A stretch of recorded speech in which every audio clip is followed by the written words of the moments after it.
Hey everyone, it's CryptoTel. It's 10/13/2017. Just wanted to come to you with a quick Bitcoin update. Also wanted to talk about Segwit2x a little bit. And I told you all I'd go over Elliott Waves, so I'm going to briefly explain to you why I analyzed the chart, how I'm analyzing it, or just a piece of why I think it could even go higher than the 59.20 we're seeing at the all-time high right here, which is incredible. That's great. Sitting at 5,600 right now, but let's go into it. Had a good piece of information. That's always good for movement.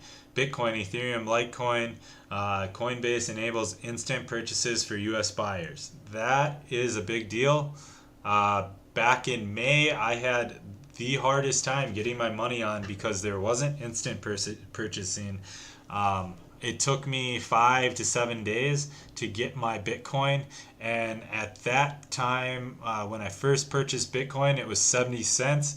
After that 5 to 7 days, it was about $1.50, $1.80. So you can only imagine I was looking to invest, thousands into that investment, and I missed out on thousands because I didn't get it in fast enough.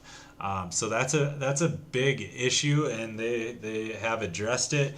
So we're seeing the market kind of respond to some of that news. Along with that news, I want to go over what an Elliott wave is.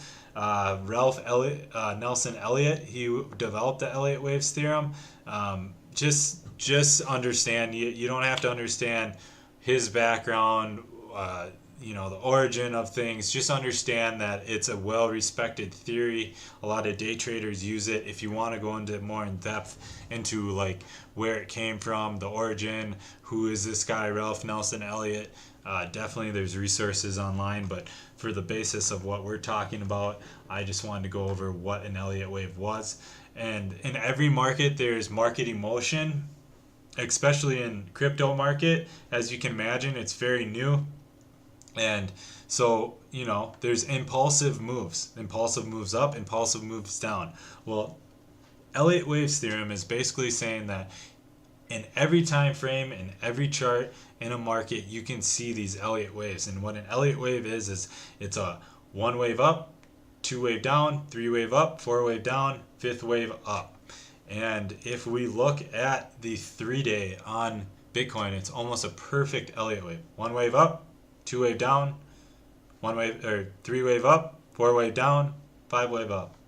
And you can see that Elliott waves within Elliott waves within Elliott waves, and we're seeing the ABC retraction on the other end of that. That is the basis for why I think Bitcoin's going to go higher.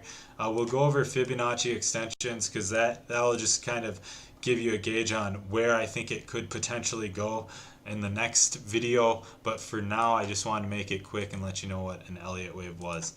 We took a quick look at what the coin market cap was. We're at an all-time high, topped out around 175 billion. We've retracted back to 173 billion. Let's just take a quick look. Me and a friend, a fellow, actually he mines. He just started mining. He has a decent sized rig. He just started mining, but he's also a doctor. He also researches things very well. I like to get his opinion. Very smart fella. Hopefully I can have him on the channel. But he was going over what was going on with the Bitcoin hard fork and Segwit2x. He gave me the lowdown, and basically he got a lot of ideas from good resource Bitcoin, our Bitcoin on Reddit. So this Cryptolution brings up a lot of good points about Segwit2x. Basically, there's an agreement this summer. If you don't know much about it, I would suggest reading more into it. But there's an agreement this summer between the Bitcoin developers and the miners, and they came to agreement to speed up transactions and to lower fees. They needed to have these hard forks happen to increase the block size. I'm not going to dive into the technicals of that because that's not what I'm here for. But if you want to look more into that, there's plenty of resources. Google Segwit2x, Google Bitcoin Cash hard fork, you'll find it. But the basis of what this guy is saying is that there was no agreement that was for sure that hey, you know, developers have to do Segwit2x. There's no legally binding agreement. They agreed on it. They agreed to do it because they needed to get transaction fees down, and they needed to make it faster. That was the basis of it.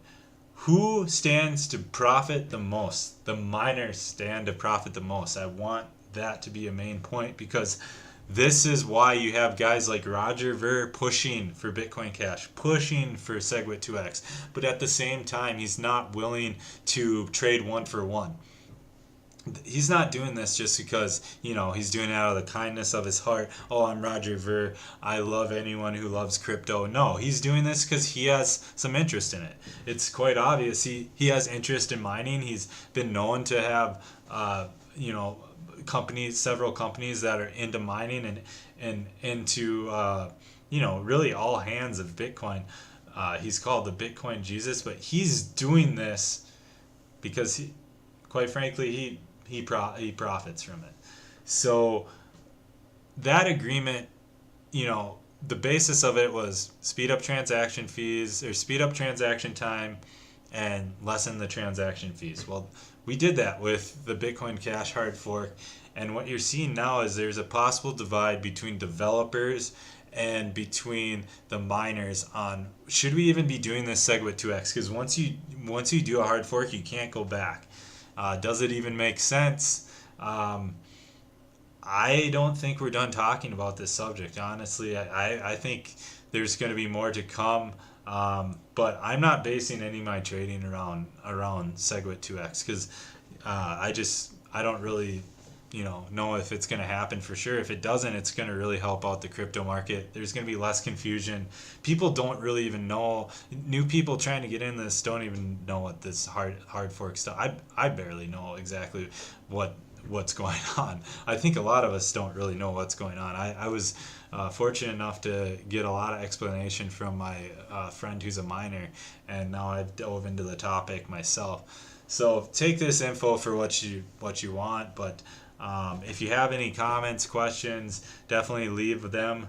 Also, give me a like. Again, this is not financial advice. I'm not a financial advisor, expert. I'm just giving you my opinion, trying to educate you on the market. So take with what I say with a grain of salt. And I hope it was useful to you. If you haven't, please subscribe. I would really appreciate it. And yeah, keep it up. I'll come back to you hopefully tomorrow with some more content on what's going on in the market. All right, thanks guys.